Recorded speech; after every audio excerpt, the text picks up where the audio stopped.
النبي صلى الله عليه وسلم بعثت معلما أو كما قال صلى الله عليه وسلم. عزیز طلباء اور طالبات، آپ تقریباً صبح سے تک بیٹھے ہوئے ہیں اور مختلف عنوان پر مختلف لینگویج میں، زبانوں میں خطابات اور تقریر اور اسپیچز پیش کیے گئے. میں شروع ہی سے اس میں حاضر تھا اور پورے پروگرام کو تفصیل کے ساتھ دیکھا. الحمدللہ یہ ایز اے ممتحن اور ایز اے حکم یہ تأثر رہا کہ ہر اعتبار سے بچوں نے ایسا پروگرام پیش کیا کہ نمبر دینے والے حکم حضرات کو جھجک محسوس ہو رہا تھا اور یہ اس کیفیت پہ نہیں پہنچ پا رہے تھے کہ کس کو کس پوزیشن میں لائے اور کس کو کتنا نمبر دے سکے. اس لیے جن لوگوں کا پوزیشن آیا ہے یا جن لوگوں کا نہیں آیا ہے وہ بھی مایوس نہ ہو. سب لوگوں نے انگریزی تقریر اس طرح سے بچے پیش کر رہے تھے کہ آپ اگر اسکول میں جا کر دیکھیں گے تو چھوٹے چھوٹے بچے اس طرح سے بلا جھجک انگریزی نہیں بول پاتے ہیں. وہ خاص طور سے بہار اسکول کے اندر جو بہار اسٹیٹ کا اسکول چلتا ہے اس میں تو انگریزی انتہائی ویک ہوتا ہے.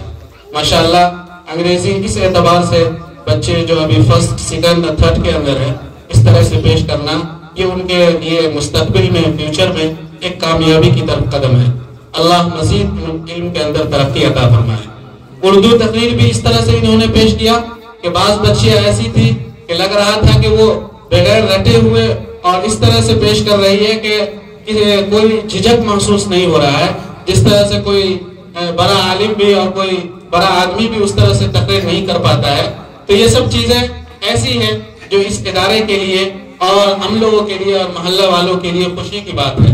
ہمیں اس ہر اعتبار سے اس کا جو ہے ساتھ دینا چاہیے اور اسے ہر ممکن آگے بڑھنے کی کوشش کرنی چاہیے. اس سے پہلے بھی میں اس طرح کے پروگرام میں شریک ہو چکا ہوں اور دیکھتا رہتا ہوں. مولانا عرفان صاحب ندوی وہ ہمارے رفیق بھی ہیں، مخلص بھی ہیں، ہمارے بڑے بھائی کی طرح ہے. کبھی جب بھی اس طرح کا پروگرام ہوتا ہے یا کوئی بات ہوتی ہے تو وہ ہمیشہ یاد کرتے ہیں. لیکن میری بد نصیبی رہتی ہے کہ وہ پڑھائی کی وجہ سے یا مشغولیت کی وجہ سے حاضر نہیں ہو پاتا. بہرحال اللہ تبارک و تعالی اس ادارے کو ہر اعتبار سے ترقیات سے نوازے اور یہ ادارہ دن بدن چمکتا رہے، دمکتا رہے اور اتنا زیادہ آگے بڑھے کہ گاؤں ہی کے لیے نہیں بلکہ پورے علاقے کے لیے لڑکیوں کی تعلیم کے لیے ایک جو ہے انقلابی اور ایک ایسا ادارہ بنے جو ہر طرف اس کا چرچا ہو اور یہاں سے پڑھنے والی بچیاں ہر میدان کے اندر کامیاب ہو. بھائی اور بزرگوں اور عزیز طلبہ، یہ تعلیم ایک ایسا زیور ہے جس کے ذریعے آپ ترقی کر سکتے ہیں. تعلیم کے بارے میں کہا جاتا ہے کہ ایجوکیشن از دا کی آف سکسیس، کہ تعلیم کامیابی کا چابی ہے. اس کے ذریعے آپ ترقی پر جائیں گے، اس کے ذریعے آپ ایسی جگہ جائیں گے جہاں دوسری چیز کے ذریعے آپ نہیں پہنچ سکتے. تعلیم کے ذریعے آپ اچھا سوچنے والے انسان بنیں گے. تعلیم کے ذریعے آپ کو یہ پتا چلے گا کہ ہم کو کیسے زندگی گزارنا ہے، ہمیں بڑوں کے ساتھ کیسے رہنا ہے، چھوٹوں پر کیسے شفقت کرنا ہے، معاشرے والوں کے ساتھ کیسے رہنا ہے، والدین کا کیسے احترام کرنا ہے. یہ ساری چیزیں ہمیں تعلیم بتائے گی. اگر تعلیم نہیں ہوگا تو پھر ہم انسان کہلانے کے لائق نہیں، ہم جانوروں میں شمار ہو جائیں گے. اس لیے ہمیں تعلیم خوب محنت کے ساتھ حاصل کرنا ہے اور بغیر محنت کے کوئی چیز نہیں آتا. علم کے بارے میں کہا جاتا ہے کہ العلم نور الجہل موت. علم جو ہے وہ روشنی ہے اور جہالت اگنورنس یہ ایک موت کے مانند ہے کہ جس انسان کے اندر تعلیم نہ ہو وہ گویا زندگی گزارنے کے اور وہ دنیا میں رہنے کے لائق نہیں ہے، اسے تو مر جانا چاہیے. اس لیے ہمیں اس کی نزاکت کو، اس کی اہمیت کو سمجھنا ہے اور خوب محنت کے ساتھ پڑھنا ہے.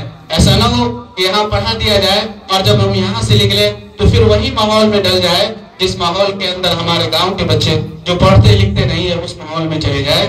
بلکہ اس کا اثر ہمارے راستے پر بھی ہونا چاہیے. گھر پہنچے تو ہمارے ماں باپ اور ہمارے گارجین کو ایسا لگے کہ ہمارا بچہ پڑھ کے آیا ہے اور تعلیم کا زیور سے آراستہ ہو کے آیا ہے.